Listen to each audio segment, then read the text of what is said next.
경제활동이 중단된 퇴직자분들께 영상과 책, 그리고 상담을 통해 재취업할 수 있도록 도와드리는 것. 그것이 이 채널의 모토입니다. 여러분은 지금 인생은 도전과 함께하고 계십니다. 안녕하세요. 인생은 도전입니다. 자, 오늘 이제 이메일 질문 하나 와가지고, 사실 이게 좀 조금 오래 기다려요. 질문하면 바로 답이 나오는 게 아니라서. 그래서 제가 대충 보고 급한 답이 필요한 거면 좀 이렇게 답변을 미리 살짝 간단하게 드리고, 그리고 이렇게 영상을 나중에 자세히 설명해 드리는 편이고, 만약에 이제 이런 건 좀 천천히 드려도 되겠다는 거는 천천히 드리고 있습니다. 하지만 제가 답변을 안 드리는 적은 없어요. 둘 중에 하나는 무조건 줘요. 그러니까 영상 그 이메일로 바로 답변이 안 왔다. 그러면 영상 만들고 있으니까 좀 기다려 주시면 됩니다. 제가 나중에 질문이 너무 많아서 걸러야 될 것 같습니다. 그럼 그때 가서 얘기를 드릴게요. 네. 아직은 제가 하나하나 전부 다 읽고 답변해 드리니까요. 자, 오늘 질문 한번 보겠습니다. 안녕하세요. 아이고, 펜이 안 나오네요. 네. 안녕하세요. 영상 잘 보고 있는 구독자입니다. 아유, 감사합니다. 저는 올해 54세. 저랑 비슷하신가? 네. 네, 비슷하신 것 같아요. 22년에 전기기사 합격했고, 아유, 축하드리고요. 24년엔 소방안전관리자 2급 취득했고, 아유, 다 갖추셨네요. 과장으로 한 건. 주택관리사 1차 합격 후, 아유, 감사합니다. 축하드립니다. 감사합니다. 그냥 나왔네요. 예, 합격 후 주택관리사 2차를 준비하고 있습니다. 아유, 축하드려요. 저는 작년에 주택관리사 1차 시험 봤다가 한 문제 차이로 떨어졌어요. 예. 한 문제가 지금 근데 소송이 걸려 있기는 해요. 근데 너무 확실한 거라고 사람들이 지금 예, 심지어 이때 요 한 문제 틀린 것 때문에 저기 한 사람 2차 시험을 보게 산업인력관리공단에서 큐넷에서 다 오케이가 돼서 이미 이거를 한 문제 틀렸음에도 본 사람도 있어요. 예, 가능성은 높아 보이는데 1, 2년이 걸릴 것 같아서 저는 그냥 마음을 비우고 있습니다. 자, 다음 달 25년 3월 퇴직이 예정돼. 아유, 그렇군요. 와, 근데 54세인데 벌써 퇴직이 예정되어 있어서 퇴직 후 선임 자격 2년을 갖추고 전기과장, 관리소장 둘 중에 그쵸. 적성에 맞는 거 선택하시 잘하셨습니다. 적성에 맞는 거 선택하시면 돼요. 자, 궁금한 사항이 두 가지 있어서 문의드립니다. 뭔가요? 일단 1번, 2번. 딱 1번, 2번이네요. 자, 1번. 전기선임 자격을 갖추기 위해서 3월부터 시설직 교대 근무를 하려고 하는데 야간에 2명이 근무하게 되면 주택관리사 2차 공강에 눈치 보이지 않을까요? 아니면 올 9월까지 주택관리사 2차 시험에 매진하고 그 이후에 취업하는 게 맞을지 고민됩니다. 자, 일단 요거 하나 질문 알았고요. 두 번째 질문까지 보고 대답을 할게요. 자, 2번이 가장 큰 걱정이네요. 언론 등에서 가끔 사무소 직원들을 대상으로 입주민이 폭언, 폭력 등을 행사하고 심할 시엔 생명의 위협을 가하는 것을 본 적이 있는데 실제 현장은 어떤지 궁금하고 그런 상황이 발생했지 어떻게 조치해야 되는지. 알겠습니다. 이 부분도 얘기를 드릴게요. 일단은 이거 먼저 얘기를 하겠습니다. 자, 야간에 두 명이 야간에 두 명이 근무하게 되면 그러니까 2인 1조로 근무하는 교준죠. 2인이 1조로 이렇게 근무하는 경우면 이것도 두 가지가 있어요. 야간이 2인이 아니라 3인 1조도 있어요. 그런 데는 보통 이 관리 시설물이 큰 곳이에요. 그래서 만약에 아파트를 하신다 그러면은 어차피 아파트를 하셔야겠네요. 주택관리사 나중에 저 기존 경력을 써먹으려면요. 예. 아파트를 가시면 두 명이 2인 1조로 쓸 때 한 군데에 같이 있는 게 아니라 한 명은 이쪽에 있고 다른 한 명은 이쪽에 있는 경우도 있어요. 예를 들어서 한 명은 관리 사무실에 있고 한 명은 기계실이나 전기실 쪽에 있는 경우가 있어요. 이렇게 있는 경우가 있고요. 둘 다 관리사무소에 있다. 그러면은 아까 말씀대로 이제 모여 있는 거죠. 그리고 세 명이 있어도 관리사무실 한 명, 기계실 한 명, 전기실 한 명, 뭐 이런 식으로 있는 경우도 있어요. 세 명이 있어도. 그러니까 이런 경우면 사실 상관은 없어요. 야간에 2인 1조로 쓴다고 해도. 예. 그러니까 이런 경우면 문제가 없기 때문에 그냥 하셔도 돼요. 두 번째, 야간에 2인 1조가 아니라 1인 1조인 곳을 가셔도 돼요.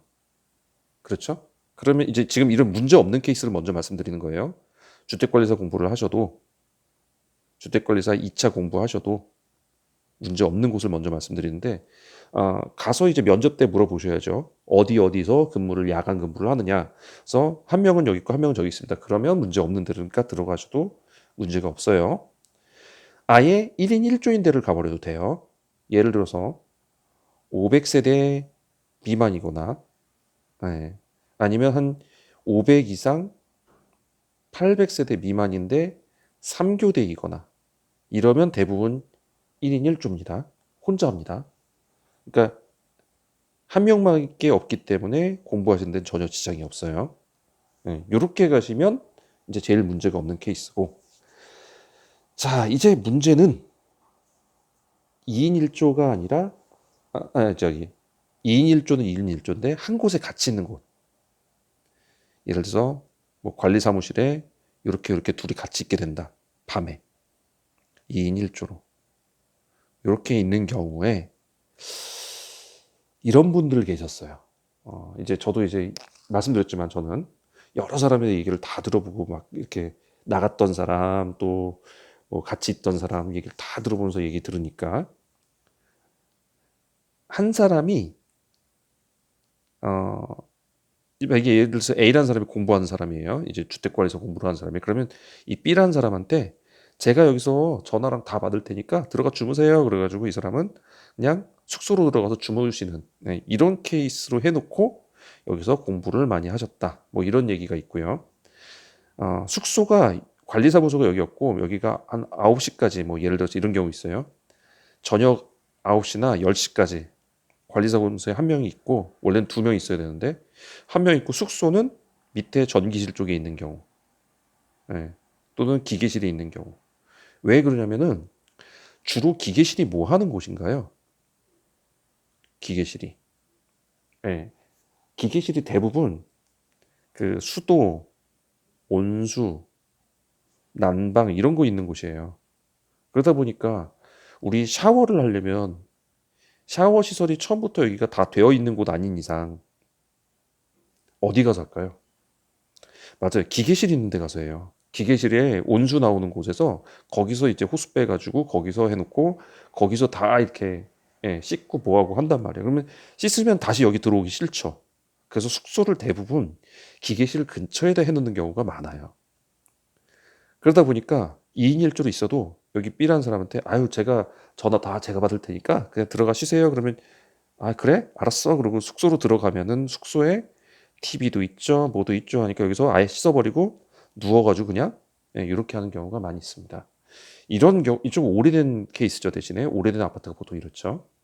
이런 케이스에는 여기에 앉아서 이 사람 보내버리고 공부하시면 됩니다.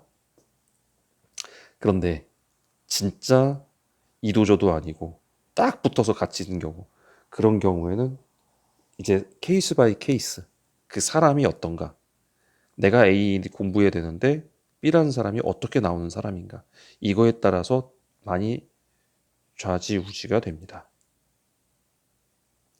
그러다 보니까 이런 케이스를 아예 피해버리면 제일 깨끗한 거죠. 그래서 이런 데를 골라서 가시는 방법이 일단 있겠습니다. 그리고 사람이 괜찮은 사람인 경우 그냥 좋게 해준 사람도 있는데 그런 경우 있어요. 내가 공부하는 걸 방해를 하는 건 아닌데 일부러 뭐 못하게 하려는 건 아닌데 계속 이렇게 심심하니까 말 거는 사람이 있어요. 그러면 이제 공부가 잘 안 되거든요. 네. 그런 부분은 감안을 좀 하셔야 될 것 같아요. 그래서 취업을 그때까지 매진하고 그 다음에 하는 것도 방법이고요. 이런 데를 골라서 가는 것도 방법입니다. 혼자 있는 곳. 2인 1조여도 건물이 달리 있거나 따로 있거나 뭐 이런 식으로 해서 혼자 있는 곳. 이런 곳으로 가시면 충분히 공부는 하실 수 있습니다. 자, 두 번째. 가장 큰 걱정.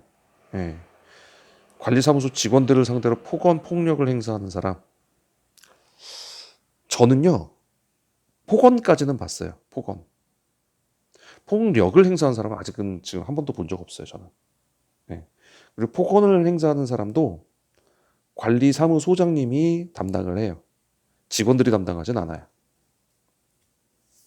그리고 이제 이 사람이 화를 내게 된 이유가, 화나게 된 이유가 직원 때문이라면, 직원의 뭔가 잘못한 이유 때문이라면 소장님이 타이르기는 할 거예요. 근데 직접적으로 나한테 오지는 않아요. 그런데 지금은 그래서 문제가 없을 거예요. 그런데 이분이 지금 과장이나 소장을 하실 그 중에 적성이 맞는 거를 고르시려는 거잖아요. 그죠? 이때는 부딪힐 수 있죠. 네. 화내는 사람 부딪힐 수 있습니다. 자, 이 부분은요. 일단 사람마다 다 틀릴 거예요. 많지는 않아요. 흔하지는 않아요. 근데 이제 있을 수는 있어요. 근데 이제 사람마다 이거는 대처 방법이 다 틀릴 건데 일단 제 방법만 알려드릴게요. 먼저. 물론 저는 과장도 아니고 소장도 아닙니다. 네. 그렇기 때문에 저한테 막 직접적으로 이렇게 뭔가 오지는 않지만 예, 저희 아파트나 몇몇 아파트들은 직원들을 거의 총알바지로 내모는 경우가 많거든요.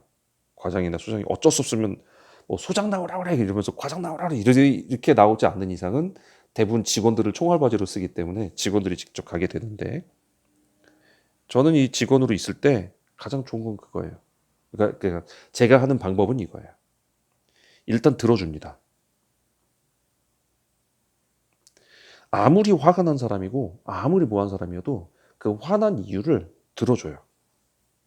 아, 왜 이렇게 화가 나셨어요? 그럼 막 처음에 뭐라고 그래. 그러면요. 거기서 두 번째는 이제 들어주면서 공감을 해주는데 어떻게 딱 공감이 되겠어요.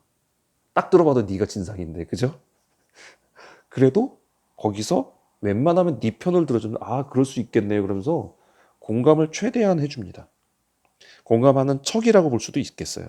하지만 어쨌든 그 사람 입장에서 공감해주네? 이런 느낌이 들도록 얘기를, 예, 얘기라기보다는 그 리액션이죠. 예, 그런 것들을 좀 해줘요. 그러다 보면은 이 사람들이 어느덧 말을 막 한참 에 처음에는 되게 격양된 어조로 막 하거든요. 근데 점점 갈수록 이게 순화가 돼요. 그러면서 상당수는 아, 내가 이게 지금 주임님한테 화를 내는 건 아닌데 그러면서 아, 사실 주임님이 해줄 분은 아니지 뭐 이러면서 이게 저한테서 이제 화살이 딴 데로 비껴가요. 요렇게까지만 해줘도 대부분 해결되는 경우가 많고요. 근데 이제 이런 경우 있잖아요. 내가 해줄 수 있는 거면 해주겠는데 내가 해줄 수 없는 거예요. 그건 할 수 없잖아요. 네. 그러면 이제 다 들어주고 순화를 시켜준 다음에 그 다음에 소장님이나 과장님한테 넘겨오면 그 다음에는 대부분 말이 편하게 들어가요. 그런데 가끔 소장님이나 지금 있는 곳인데 네, 소장님이나 과장님도 네, 다혈질이어가지고 제가 다 화를 가라앉혀 놨는데 다시 화를 돋구는 경우도 있어요. 그건 자기들이 알아서 뭐 대처를 해야죠. 자기네가 다시 돋궜으니까. 네, 많이들 그럽니다. 그리고 참 희한하게 관리소 직원들 얘기하다 보면은 그러니까 거칠어요. 네. 그래서 화내는 경우가 많아요. 근데 대부분 관리소에다 전화 처음 거는 사람은 대부분 여자예요. 집에 살고 있는 사람이 여자니까. 근데 여자애들 거칠게 하잖아요. 그럼 남편을 불러요. 그럼 남편을 부르면 남편이 남자니까 이제 여자한테 이렇게 다 했다고 하면은 남편이 가만히 있겠어요? 아니면 막 승질내겠어요? 여자 보는 앞에서 예, 더 뭔가를 하려고 하잖아요. 그럼 서로 이게 계속 악순환이 돼가요. 그러니까 저는 처음부터 좋게 해서 다 들어줘요. 하지만 제가 해줄 수 있는 건 여기까지고 할 수 없는 거에 대해서는 이렇게 하시면 어떨까요? 하고 방안을 그냥 제시해 주죠. 그러면 대부분 여기서 누구로 듭니다. 네. 제가 끝까지 싸운 적은 저는 없거든요. 다 그렇게 해서 얘기하면 좋게 이렇게 넘기면 대부분 네, 그렇게 나와요. 그래서 이제 소장님이나 과장님 가끔 저 이렇게 민원 상대하는 거 보고 야, 응? 어떻게 이렇게 저 얘기를 잘해? 막 이러면서 그러는데 저 얘기 잘하는 거 없어요. 들어주는 거예요. 네. 얘기를 잘하는 게 아니라 들어주는 거예요. 귀가 일을 하는 겁니다. 입이 일을 하는 게 아니라 들어주는 것. 네. 화가 나도 그걸 들어주면요 상당수 감소돼요. 저는 그렇게 하시면 될 거 아닌가 싶은데 이것도 사람마다 다 틀릴 거예요. 네. 나는 이렇게 하는데 라는 거 혹시 노하우 있으면 댓글로 같이 남겨주시면 감사하겠습니다. 자, 어떻게 좀 얘기가 됐을까요? 네. 자, 이렇게 해서 잘 해가지고 하시면 두 가지 잘 될 것 같습니다. 공부하는 건 뭐 그런 식으로 공부하면 되니까 너무 어려워하지 말고 일단 해보세요. 네. 자, 오늘 여기까지 준비했고요. 도움되셨으면 구독과 좋아요 부탁드립니다. 자, 질문 이렇게 이메일로 질문 주시면 장문의 질문 참 좋습니다. 저는 장문은 제발 ksjun3610이고요. 장문은 제발 메일로 주시길 부탁드립니다. 댓글로 달지 마시고요. 그리고 우리 전자책 제가 판매하고 있는데요. 5,000원밖에 안 해요. 네.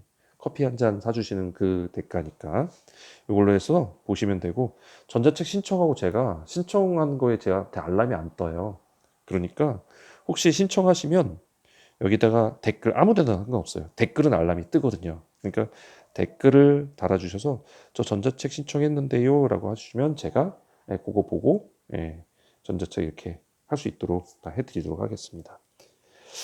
자, 오늘 여기까지 준비했고요. 도움되셨으면 구독과 좋아요 꼭 특히 좀 구독 부탁드리겠습니다. 네, 좋아요도 부탁드리고요. 결국 다 부탁드리네. 네.